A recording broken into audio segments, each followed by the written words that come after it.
ya ilahil arshi kai ne nake sakawa dufayi. Rabbu nai roƙo ka sada mu da alkai domin Rasulallah, baiwar ka nai bida kai mun ƙari. In ta gaida shi ɗahe sanadin zuwan rahamar Allah. Annabi ne mafita babu kamar manzon Allah.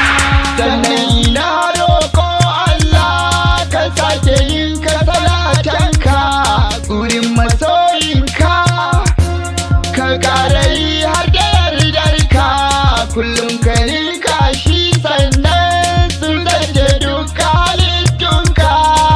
In ka mun wannan na san ko babu ni bayin kwalla. Annabi ne mafita babu kamar manzon Allah. Allah ya sanya su har ma da dukkanin sahabbansa. Fadima Zahra ka gaida tsoka ta jikinsa, auliya'ullah sun ba da rai jiki duka laifansa, don ko ba sa jin shakkar kowa kan manzon Allah.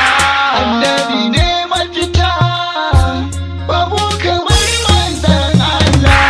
Jirgi na tsira ne shakki jani mai zikirin Allah, to ina bayi barhama sirrin gun Allah. Ban ganin hanya in ba kudu to ba akwai matsala.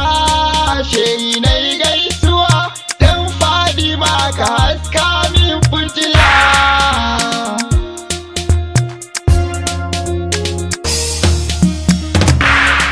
Sallamar gaske shine nake a gunka masoyina.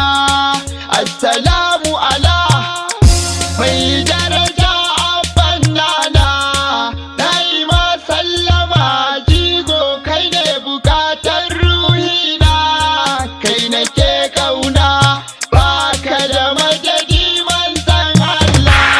Annabi ne mafita babu kamar manzon Allah.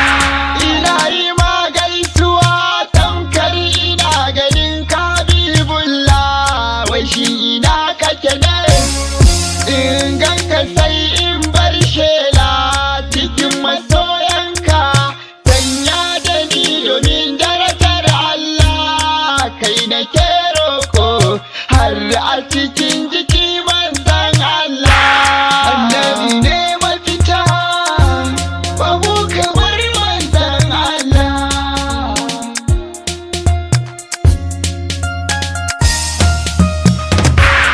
Ina cikin tsanani na duhu, shi yasa nake son haskenka.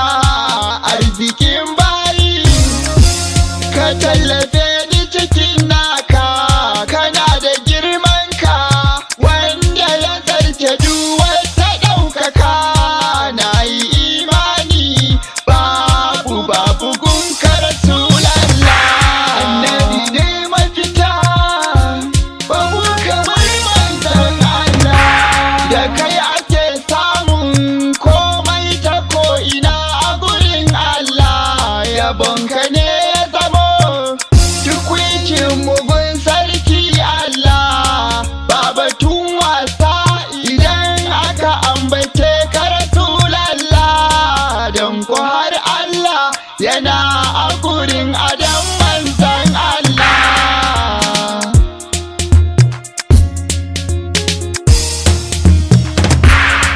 ‘Yan uwa mu kula mu yi riko da san rahamar kowa, mafita ne shi babu inda baya saitawa. Annabi saita mu saitin da za ya zauna ba makawa. Ya Rasulallah ka san bukatukan mu Habibullah.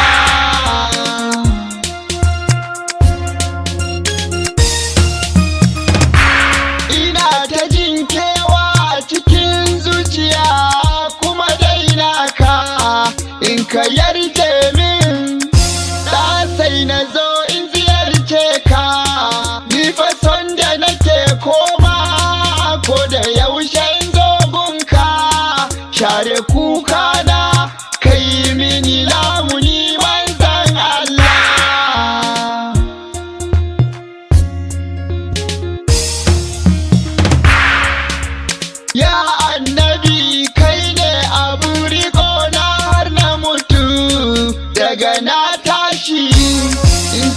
shi da kai ɗan